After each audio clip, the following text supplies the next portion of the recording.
Cool. And we are live. Welcome everyone to Social Hour on this beautiful day. It is August 14th. You probably all know that. I probably just figured that out for myself a few minutes ago because it's just a great day. Summertime, middle of summer, it's coming to the end.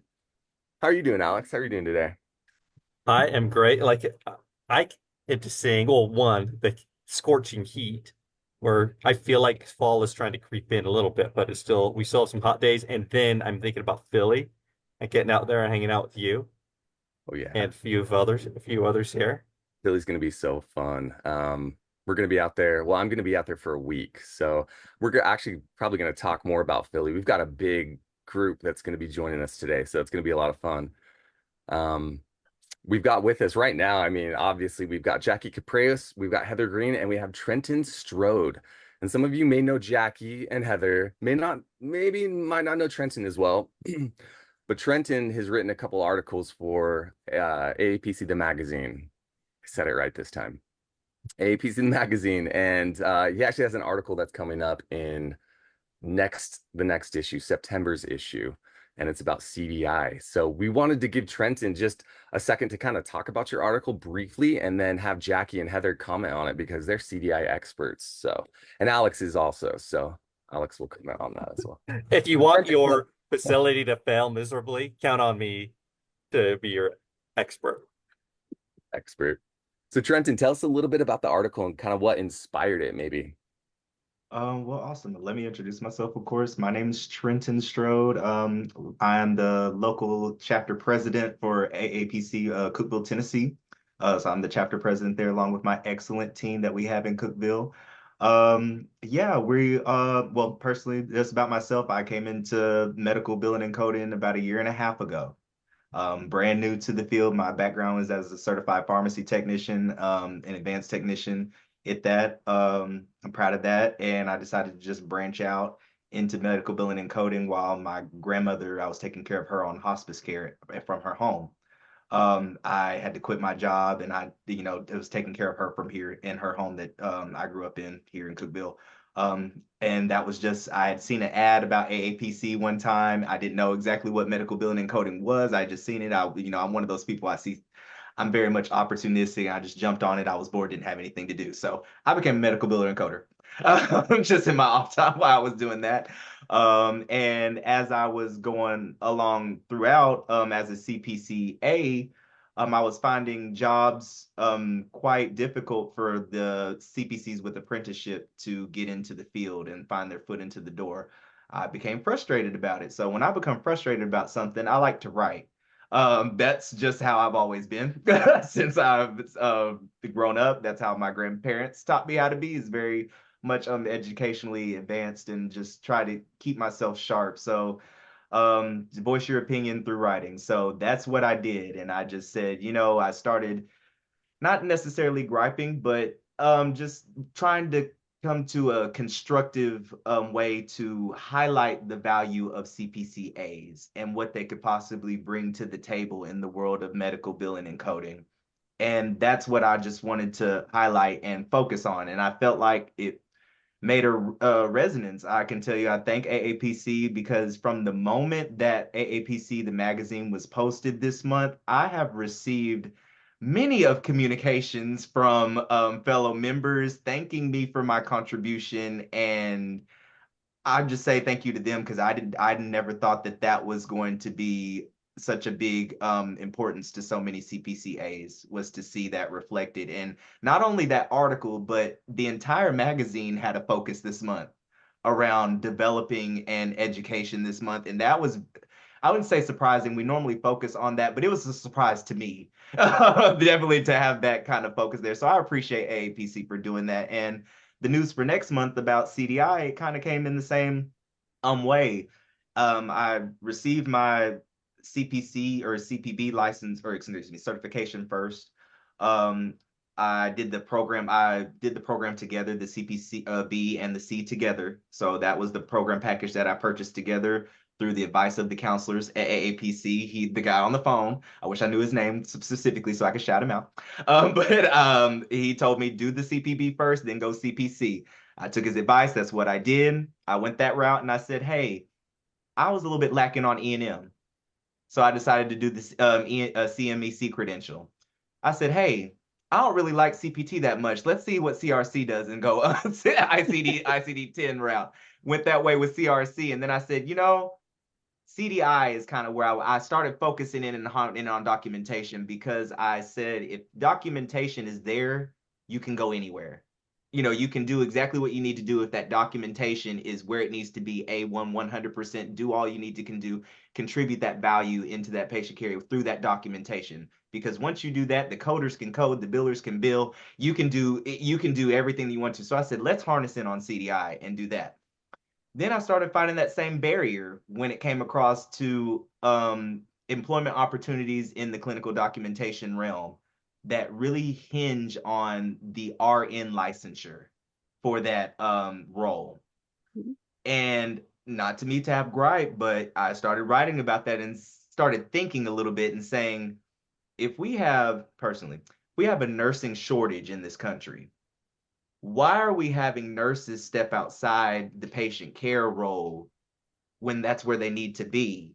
And we're limiting opportunities for the professionals that are trained in that area to have opportunity for. So I just kind of constructed that thinking in that realm and saying, okay, let's highlight AAPC and our credential that we offer for inpatient and outpatient clinical documentation coding for one. Highlight that professional ability, that professional training, and really put some strength and some oomph behind that. And I should say, we love our nurses. We love collaborating with our nurses. They're part of the patient team. They're part of the patient care. However, we would like I would think that we would like to have the trained professionals where we want our trained professionals to be, what they're trained to do. And that's just essentially how I came to that realization of the article, to say the least. Nice. That's awesome. That's quite the, I guess, transition from a couple different things and kind of Yeah. finding almost like plugging it in where it was most applicable, it sounds like. So Yeah. that's cool. As you can tell, my brain, I tell people at work all the time, I'm everywhere, and I'm one of those people where I have to sit down, grab a pen and paper. Like last night, I was listening to something about the Affordable Care Act, and I had a whole idea. The people in my chapter can tell you, I do so many different things. So when I think about something, I have to sit and actually go in and think about how we can maneuver. Just an idea I had was, how can we improve the Affordable Care Act from a medical billing and coding perspective? And Mm. so that was something that I thought about last night, just a tangent. And I kind of want to do a presentation for my chapter about focusing in on telehealth and how we can do a kind of a telehealth reform within the Affordable Care Act. But hey, throwing that out there to anybody who wants to grab it and collaborate on me. But hey, there you go. That idea might Thank be in the you. article in December. Love it. That's cool, Trenton. Awesome. Jackie, Heather, you have any comments about what Trenton's talking about, the CDI article, or even about what he just suggested about ways So to improve the first, I want to Sure. thank you, Trenton. I mean, really, your mind just rolls, and I love that. And you've got energy, which we all need. I love that energy. And I read both your articles, very well done, and very much appreciated. Great topics. And I really appreciate it because as a consultant, I've got pros and cons on that world. And part of my world is I'm not looking for a job per se. And you just opened my eyes to the fact that maybe I should just be looking at who's hiring and what the requirements are, because I had no idea that we were now up against RNs. I understand the logic, but I agree with you. It doesn't really make sense. Did you find that more for the hospital CDI programs or outpatient in the office, or both? So what I've found is that opportunities are abundant in inpatient facility CDI programs at the moment. CDI programs in the outpatient side are developing Mm-hmm. at a rapid pace. I should say Right, they are. they're next up. Mm-hmm. Definitely next up. There's really nowhere else to go. But yeah, they're next up. True. But yes, I do see that. And the furtherance, I first and foremost, I should say, is that the recognition of AAPC credentials when it comes to CDI is lacking in the field. Yeah. Okay. That's first and foremost, and secondarily, the RN licensure as an additional barrier. is what Mhm. I would see. And of course, like I said, the inpatient opportunities are abundant, so that's where the barriers would Mhm. be abundant. But outpatient, I would believe if AAPC us as a team, which jump on it quickly because it is next Right. up. I feel like that's an area that we could definitely hone in on and I grasp in on the agree. outpatient Yeah. CDI program development. Yeah, I don't see this really coming into the outpatient side as much, but the inpatient doesn't surprise me just because of the way it's kind of been set up for so long. And what I think is really nice is within your article coming out in September, there'll be an insert by Heather who's on here. And the insert will be AAPC stands behind its credentialed members, and she speaks to both these credentials. So I'm just going to let Heather kind of talk Great about that, but segue. I just thought the whole thing together looks really good. Yeah. Awesome. I read your article and I was like, who is Trenton? And where's I know, he at? And how do I meet him? I Because know, I I want to want know to who get to he know this guy. is. Yeah. So, and I'm going to repeat what Jackie said. Your enthusiasm is wonderful, and it excites me to know that this is coming into AAPC. And this is everything AAPC is. We are a family and we work together. So I have been in CDI for a number of years. And when I first started coding, I was actually a CDI. We just didn't call it that. We Right, called it concurrent coding. And we went and right. asked the doctor, what are you saying here? Because this makes no sense. What do I do with this? You need to clean it up, basically. Of course, we said it a lot more respectful than that. But the idea of it is that uh, it is a CDI is really multifaceted, especially in the facility side, and it will be the same way on the professional side. And it needs to be in a multidisciplinary team. I've been training physicians for years. Jackie, I know you have been. I've only had a few physicians that I couldn't discuss documentation with. I never challenged them on their medical expertise. Not my job. It's not what I do, but I do know documentation. And if I can't paint the picture that I'm looking for, I'm asking them to help me figure out what that picture is. I should be able to read what you write. Um, with that said, most physicians are always responsive. And this is what I've learned. If you're willing to learn, you're willing to learn from anyone. And if you're not willing to learn, it doesn't matter who you talk to, you're not going to learn anything. And so, but sometimes there's a time when an MD needs to talk to an MD, an RN needs to talk to an RN, and a coder needs to talk to a coder. If an MD came after me for something that I did and it really needed to be another coder having that conversation with me, it's going to go over just as poorly as if I go talk to a physician about something that really another physician needs to talk to them about. And so, in terms of CDI, regardless of if you're a small practice or if you're a huge facility, it should be multidisciplinary. You do need physicians, you do need RNs, and you do need coding professionals on there. And I say RNs, I should say clinicians, anyone with a clinical background. I can tell you that for some clinicians, it's very hard to put down the fact that they're not a caregiver in that patient's care. They're not in there every day. They don't see that patient. They're not the one reading every order and seeing how the patient is progressing. When they come over to the CDI world, they're administrative, just like the rest of us. They can't do anything more or less than what we can do as a coding or CDI professional. And that's very difficult for some folks. For other folks, they thrive in it and they do wonderfully. That's the same thing with coding. Some coders can't come over and realize that we really have to look at some of these clinical indicators and we might have to take a step forward, and they really are more comfortable back in the coding arena where they're at or auditing where they're at. And so it takes a multidisciplinary team. And if you look at it could be a non-for-profit. It could be your local, I don't know, D&D group. It could be whatever it is. It could be a corporation. When a leadership team becomes single faceted and they only have one point of view and they are only going one direction, it will not stay in a straight line. It will go to whatever direction they're wanting to go. And if you put a multidisciplinary team together, it is more likely to actually stay on course and stay straight than it is to veer, because you have different opinions coming together and pulling us together so that we stay in that straight arrow. And so I do believe that it is important. If you're small, it may be the physician who owns the practice, the RN that works with him, and the coder, and that's your team. And you all work together in order to make sure that the documentation supports what's treating that patient. And then, you know, if you have a billing person, you may even bring that person into the team because denials.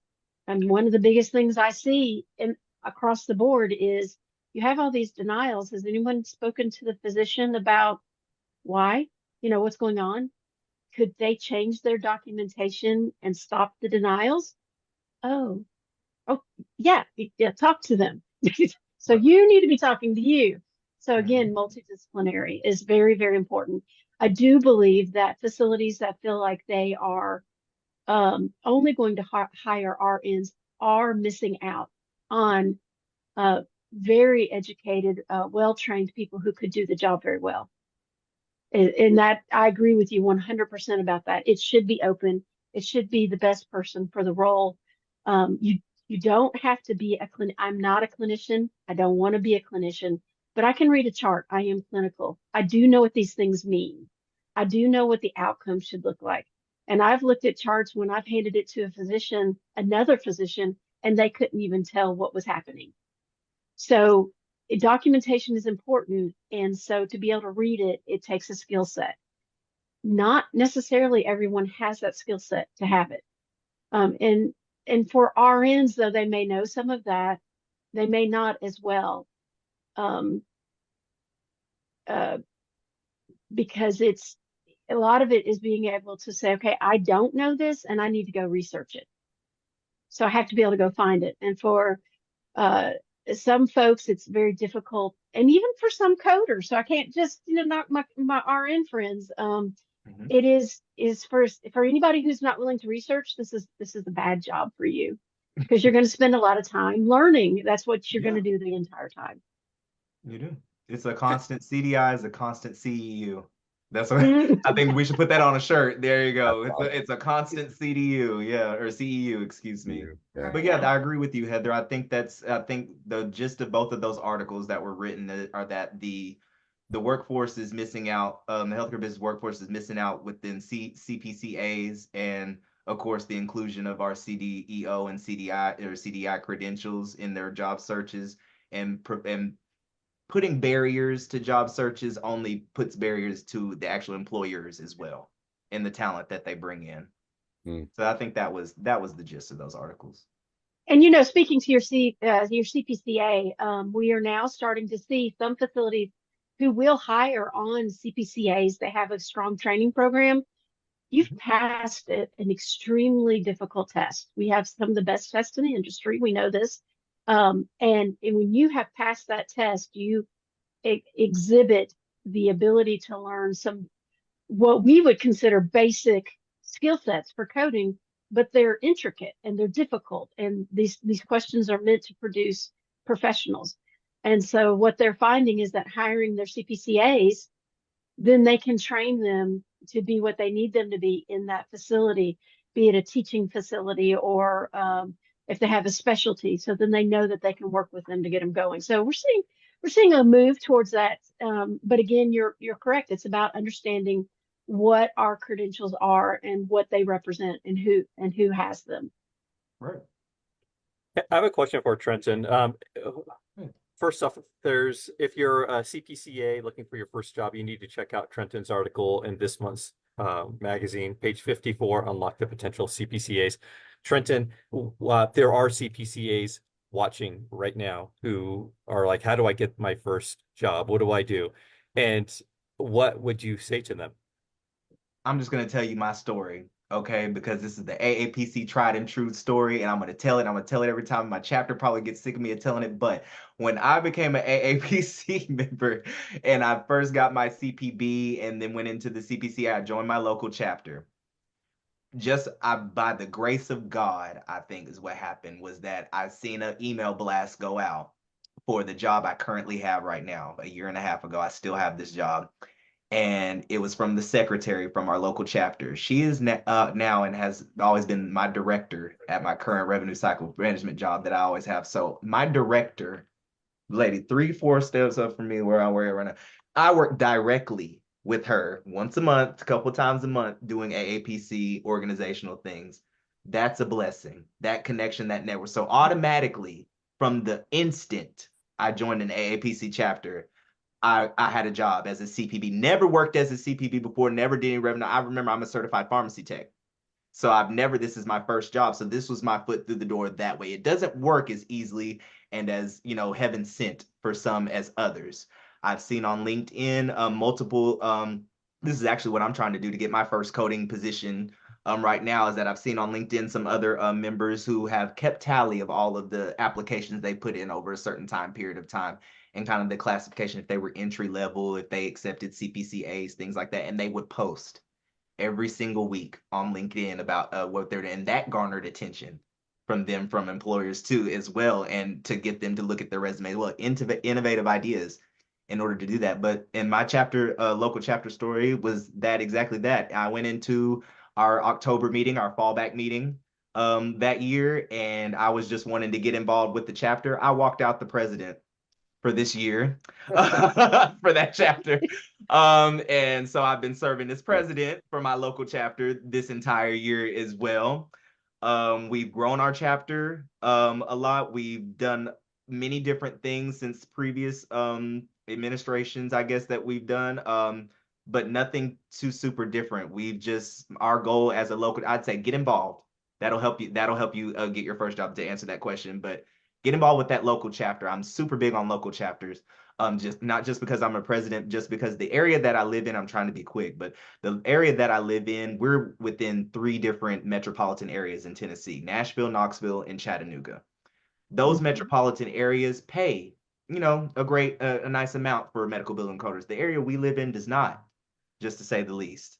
My goal, on top of AAPC's mission to promote local chapters and the business of healthcare and professionals, is to grow the value of our profession in our area. We are a unique area. We cover 10 counties in between those 10 metropolitan areas. We're rural, and then we're large rural in some areas before we get there. So I want to help those people who may not consider working from home. They want to be out in the community. I collaborate with practice managers and go to their events. I would say I've done a lot with the support of my team and the chapter within this last year. And just by getting involved and doing things, like I've got asked to do a AAPC Social Hour. Never thought I'd be on here before. I've been just putting yourself, just putting yourself out there. I've been in the magazine twice. AAPC changed my life. So just by clicking on the button, seeing an ad, becoming involved, just doing that, don't be afraid to get involved, I think would be the takeaway answer to that question, because you never know what opportunity that'll unlock for you. That's awesome. Goosebumps. Goosebumps, yeah. Mhm. Perfect. Beautifully said, Trenton. I wish we had more time that we could hear more of your story. We've got a few guests we got to bring in, but Of course. love, what you've shared, the articles that you've shared. Jackie and Heather, thanks for jumping on and giving your comments and your feedback on all that. You're always all welcome on here. That's encouraging, I think. What Heather just said about not only facilities looking for CPCAs or hiring on CPCAs so they can kind of mold them and train them how they want. That's fantastic. I think that's so cool. And then, like you said, getting involved, big plug for local chapters. That's what they're designed to do, is help network. And so you can be the director and you've got your other local chapter people in the same office with you, or vice versa, right? So love You'll that. never know. Shameless plug. Come, guys, join our local chapter, Cookeville, Tennessee. Add us on to your profile when you go into AAPC. We have cool events coming up related around CDI, CPB exam reviews, all sorts of cool stuff. I'm the cool president. Loving Y'all it. see me very soon, all over the place. I'm going to HealthCon soon. Yeah, so yeah, I'll see you guys there. Sounds good. Jackie and Heather. I appreciate you. Oh, wait, hold on. Thanks, one second. I know the people are waiting. I want to take a selfie with y'all, before I before we get off of here. Okay. This is I gotta do this at least once, okay? All right, awesome. There we go. Let's do this. Twice is up.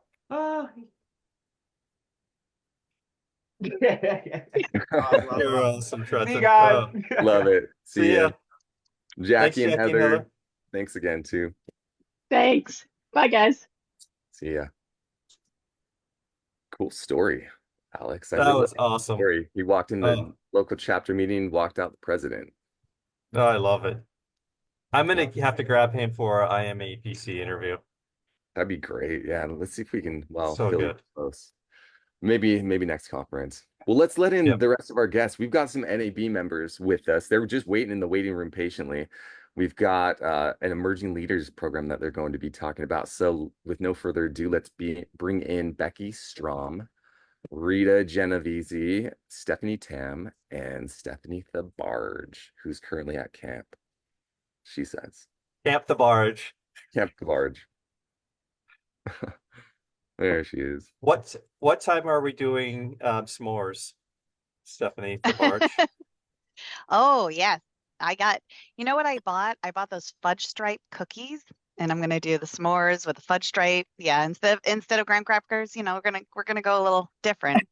Plus plus we have the marshmallows that change color in the fire, if you haven't tried that. I had no idea. That sounds awesome. So, are you learning survival skills, building fire from sticks and all that, or? Not Uh, dying. Actually, you say that, but we just got some boat whips for our boat, so we had to learn how to tie it. So we were Googling how to tie, the right No. nautical knots. Yeah. Yeah, they're really interesting. So people are Mine's very talented that know how to do those kind of things. So That's so awesome. Well, we have the four of you on here to talk about our Emerging Leaders program and talking about what led to the creation of the program, how people can apply, how long it lasts, all of that. So, is there one of you that kind of wants to maybe take charge and just jump in and start talking about what the program is for those that aren't familiar with it and what we're doing with it? Rita, do you want to Stephanie take Tam. that? yeah, Yeah, that's how her. I was like, yeah, Rita. let's do it. Rita, we elected Rita to be our speaker. Nice. Uh, the four of us take part of a subcommittee for the National Advisory Board known as the Membership Committee. And it is chaired by Stephanie DeBarge and co-chaired by Stephanie Tam and myself. And when we were looking at initiatives for the committee for the new year, leadership came up as a huge topic. Many of us are very passionate about leadership and creating leaders of tomorrow.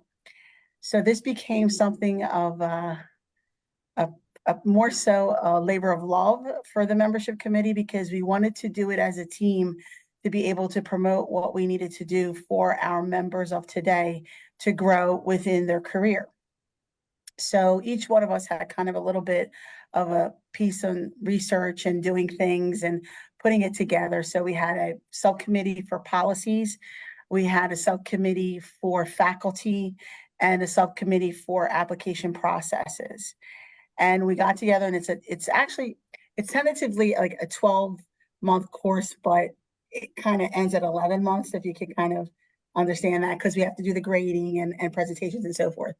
So it takes place monthly for 4 hours, and we have some phenomenal speakers that have joined us as faculty members. And we were really thoughtful about the courses that we wanted to teach based on all of our experiences and what we thought would be critical for people to know and to learn. So, what kind of leader are you? Introduction to healthcare leadership, emotional intelligence, ethics, like all of these pieces that come together to shape a successful leader. And the application process was rigid. And I could tell you, I could thank Stephanie Tan for that because she led that team, and it was just unbelievable what she did with the group that she had. And we had 140, was it over 120 applicants? Stephanie, you know the exact number. Yep, over 120 applicants all over the world, international members as well as domestic. And all of us on the selection committee went through all the applications. We followed a rubric, and we just had so many highly qualified applicants that it was hard to choose 40 students. So really, congratulations to all the members for everything that you guys are doing every day in your jobs, outside of your jobs, because we were looking for people that were well-rounded, speaking to local chapters, being involved in your community. And it was hard to select the 40 students, but we're almost halfway there through the program. And it's just amazing, the connections. And Rita did such a great job with choosing the faculty that sometimes the faculties overlap on what they're discussing, because these are all like topics that are intertwined with each other and they all connect. So it's just amazing how the connections and how much the program has grew from the beginning. And what we did is, so there are the four of us that are on the major committee that kind of did a lot of this, are mentors to the students. So all the students are assigned either myself, Stephanie Tam, Stephanie DeBarge, or Becky, to be their mentor. And, we've had to have discussions with some of them, help them out, give them advice. And we just feel paternalistic and maternalistic towards them, I guess you want to say. They're like our children, and we want to make sure they get through it, because when you really get out there as a leader, you still need that mentor. You still need that person to say, hey, could you handle this differently? Or maybe we should do it this way. And you always grow from that feedback. So that's kind of like what we've been doing, is really kind of putting ourselves out there if they need help. And, Stephanie created a WhatsApp group, and there's a lot of communication on the WhatsApp group, like consistently. Sometimes I can't keep up. I'm like, wait, let me, get to it. But it's just been an amazing journey for all of us, to connect and to be part of this great, program that we hope to continue. There will be more information on that in the fall to see if it continues for next year. And it's not an easy course. It's not like they're doing papers, they're going to do presentations, they have discussion boards. I mean, each subject was thought out carefully, and the goal was for them to understand, like, when you do grow as a leader, you may only have like 48 hours to turn something around. So really kind of growing within those projects. The last course will be a team project, and that faculty moderator will have their own, ideas about what that should be. They'll present, they'll have, a paper as well. So it is, and the camaraderie we have seen amongst this team has been amazing. I mean, support, ability to ask questions. And as we go every month, you will see more and more interaction between not only the faculty member, but also the students that are part of that, even after the class. I always give kudos to Becky Strom, because Becky's our social media poster. She puts out there, like, we're doing this, we're doing that, and all this sexual thing. And I think that's really wonderful. And, Stephanie DeBarge has been on every single committee that we created for this. So, she's added a lot to it as well. And, we talk afterwards, we talk before. So, I mean, Stephanie DeBarge and Becky, anything from you guys? Yeah, I think it's been really good overall. Just seeing the students since they first started to where they are now, you have already seen that growth, right? And that interaction, because in the management and supervisory fields, you have to be able to collaborate with everybody, work with each other. You have those real-time deadlines that you have to meet. So it's helping to prepare them to get there, and they're actually having to do the work to prove, that they're able to become that next emerging leader. So reaching out to one another, like you said, on the WhatsApp, there's really good conversation there. Just talking about afterwards and what they've learned, how excited they are.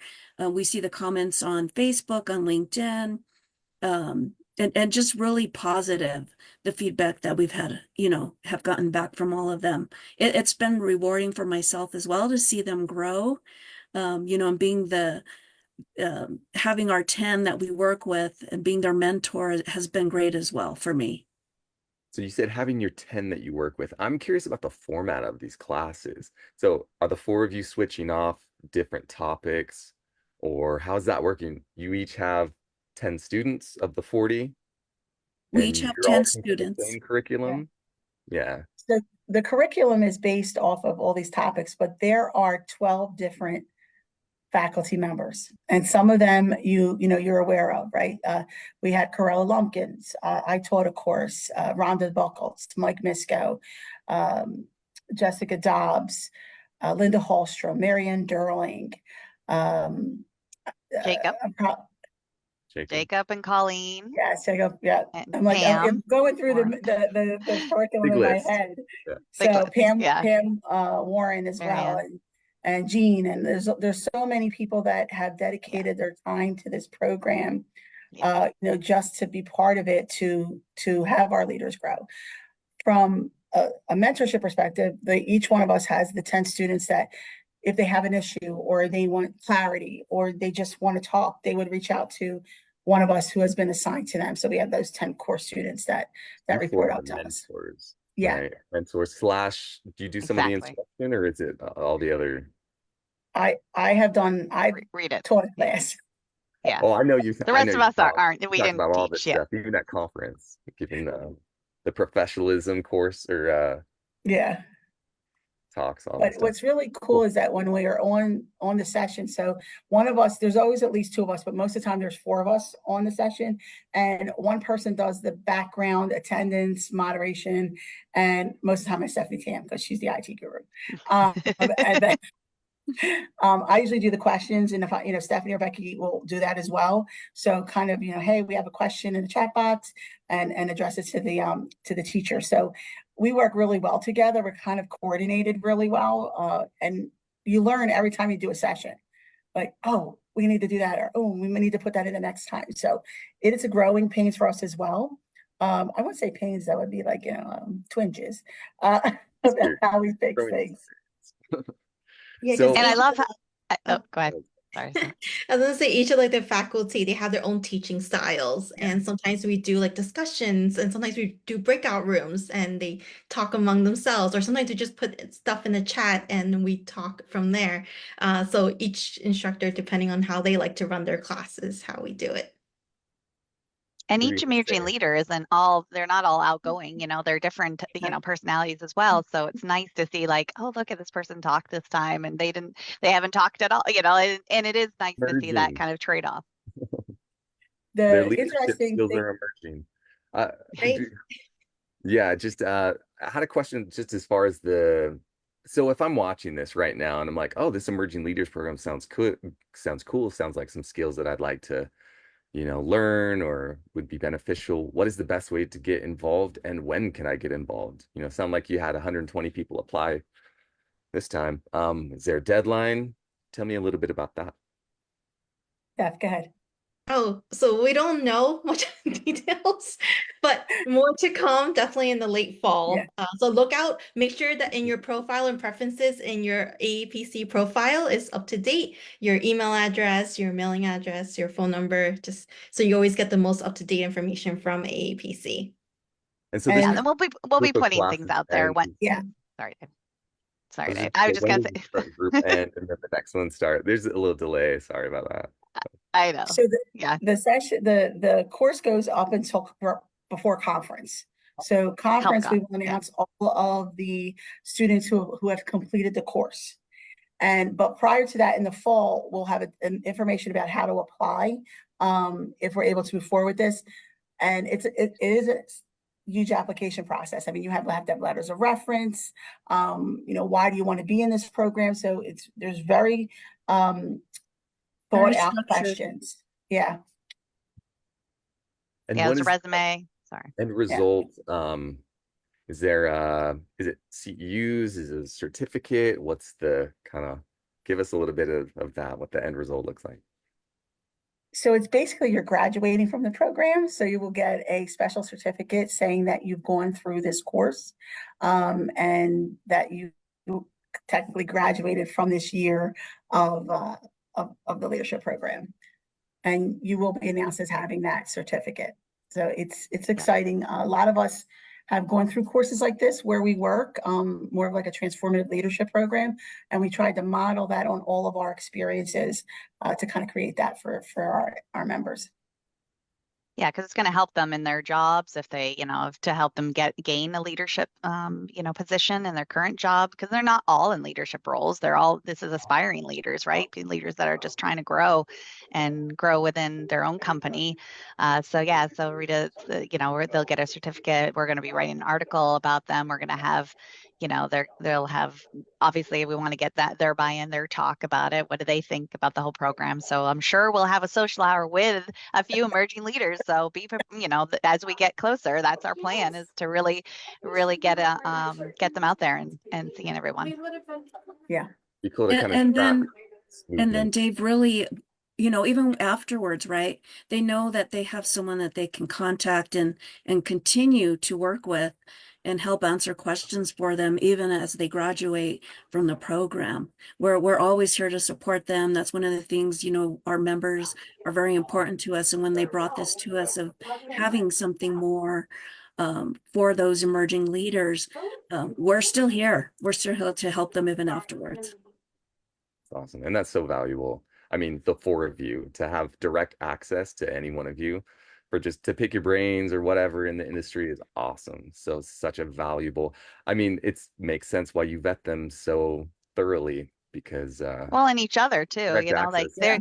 they're each other's, mentors as well. Like, and some of them have been doing this for a while and they just want to learn more, like to try to grow in their own career. They've been, and I think they're in their local chapters. They're like, oh, I can find value of bringing this to my local chapter and talking to my local chapter about this kind of stuff, because they're either local chapter officers, they've done that, or they've done it in the past. But we originally thought maybe 20, 25. We're like, we'll see how many applicants we had, and then we were like, all right, we had to top it off at 40. But we, again, that like Steph was saying, it was hard. It was hard. There's just, and I hope people will reapply. I hope people will think about that didn't get it and say, oh yeah, I'll make sure, because it is, we want people that are passionate. That's a big thing, passion. And the other thing is when we did this process, and we were, scoring the applications, and we, end up picking the 40, we had no clue where they were from. Like, we didn't say, oh, we're going to pick 3 from Pennsylvania. Like, we didn't do that. It was really about your application. So when the results came in, it just was amazing how we hit almost every single area, almost every single state, as well as we have one from overseas that just, it fell into place. Like, it was amazing. Oh, what country? I'm curious. The overseas one. India. Oh, India. Nice. That's so great. It sounds like it's a pilot program. It's been a pilot program. Yes. What measurement? What is the measurement of success for it? Like how do you guys determine? Graduating class. Hey, this is Yeah, the That graduating they class. make 40 make it. that they make it there. Yeah. That they make it. We'll track the scoring as well. Like, did everybody really be engaged? We have attendance. We have a rubric for their final grade, with everything rolled up into it. But I also think we're also going to have a survey afterwards to our students. And, is it worth it, right? Did they love it? Should we offer it? I think, feedback is really critical when you're gauging, is this program going to be successful in the future? So as far as just some basic eligibility, are there basic requirements that a member would have to meet before they can even apply? What would those be? Yeah, so I guess they have to be an AAPC member. That's like topmost. Then at least have one certification, at least one of the 6 core certifications. What else? 3 to 5 years in healthcare experience, or at least 1 or more years of supervisory experience. Right. Active in their local chapters. Yeah, like you attend meetings. And they got to make it a commitment, right? This is a commitment. It's not just, one class, that's it. I mean, there's their participation in this, and so there's no CEU credit. It's you learn, this is a full-blown leadership course, that you're taking. I want to say college level, kind of as it is, kind of. I mean, it's right. It's And if you get accepted, it's a free course. There's no cost to do it. Right. So it's free if right. you can apply, go through, jump through all the hoops to get in, but then you don't have to spend any money to be part of it, which is really nice. Right. Exactly. And you get, just think about all the people that you get to meet and all the I mean, even all the faculty, and we have some great faculty. They get all their contact information. They get, again, you're just linking, you're going to LinkedIn, you're connecting with these people, not, just again to expand your own leadership skills. Because, the best way you can be a better leader also is to learn from other leaders and see what they do and how they handle things and books they recommend. And so it's been awesome. It's just been, we love it. I mean, like right? It's been fantastic. I And think Amazon went up in their orders because a lot of us Yeah. say this book is really great, and then all of a sudden like it's in my cart. I just ordered it, because a lot of us have those resources. The one thing that we did that we wanted to make this program fluid. So really each faculty member is able to model that class how they want, right? So it's not like you have to do X, Y, and Z. So one moderator did a discussion board, another moderator did 2 papers plus assignments prior. Another person did another paper. So it's really about how your style is and what you feel you can bring to the table to the students. So we didn't want to make it restrictive that way because we all do have different styles in the way we teach. And we wanted to bring that to the members because every leader you have is going to be completely different and you have to pivot, right? So you have to pivot how you handle the situations with that person, which is why we did what we did. That was another reason why we created that process with different faculty members.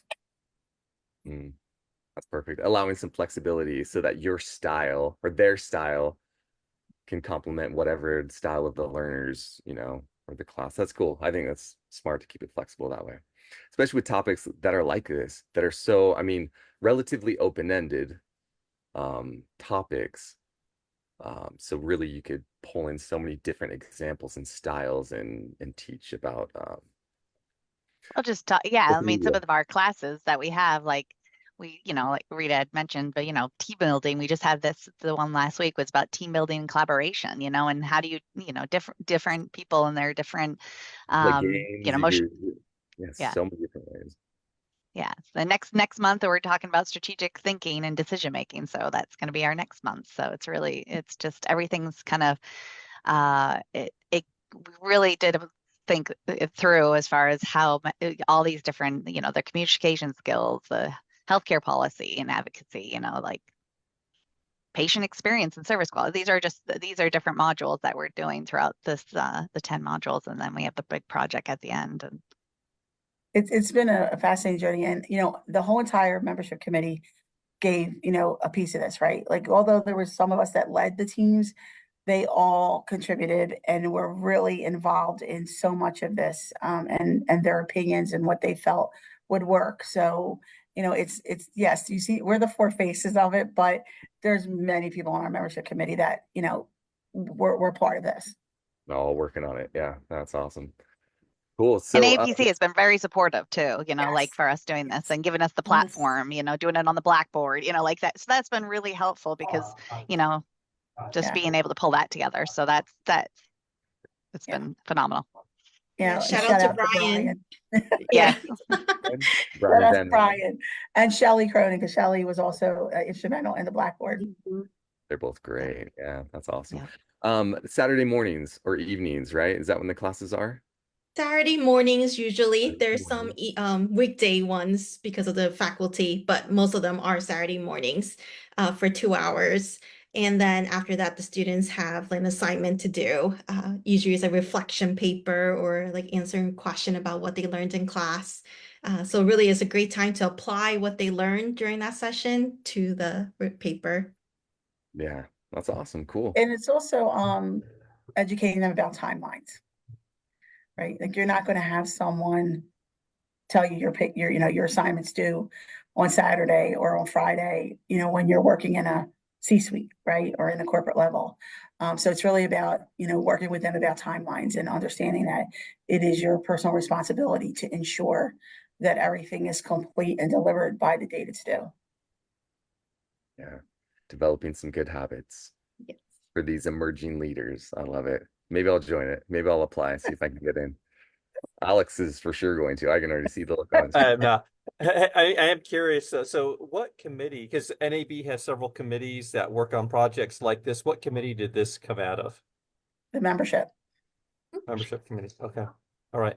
And I just think it's important for members to know that it's this kind of thing that comes out of our NAB, like this, all of these great initiatives to help further your careers. So kudos to you guys. Becky, Rita, Stephanie's. Yes. Yes, and you know, our obviously our career advancement, they've helped a lot as well, and Yeah. the other committee, you know, we want to make sure they know, you know, they helped, you know, we collaborated with them, they brought them in and said, okay, what do you think about this, especially when we're building the modules, and we do have multiple members of our membership, and we're very appreciative of their time and efforts of putting, you know, just because we're happen to be attending all the Saturday morning classes and doing all of that thing doesn't mean that, you know, we definitely worked this as a team, and so I'm very thankful for everyone No, who take all the pitched credit, in. you guys. Come on. Nope, that's not what leaders do. Ooh, good lesson. They See, this build is a up, lesson in Yeah. itself. not tear. A lot of collaboration. Yeah. Exactly. We were the facilitators. We facilitated like the meetings. That's Yeah. about it. Facilitate. There you go. Yes.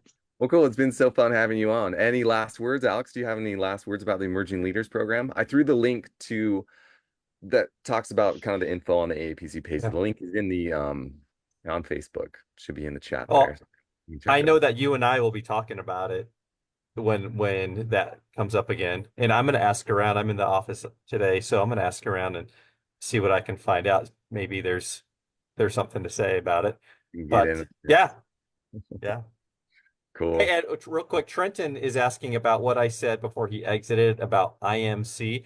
Trenton, I say so much stuff that makes no sense at all.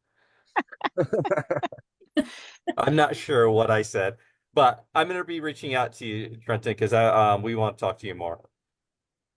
Yeah. Thanks everybody. Thanks everybody for joining us today. It's been so fun. Thanks Becky, Stephanie Tam, Stephanie DeBarge, Rita, Jackie, Heather, Trenton, Alex. I guess we can thank me too. And thank all of you for Yes. joining and tuning in. And we'll see you again in another 2 weeks.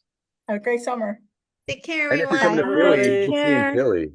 There you go. There's Yeah, Philly. Philly. Social hour in Philly. It's happening. Come see us. Go.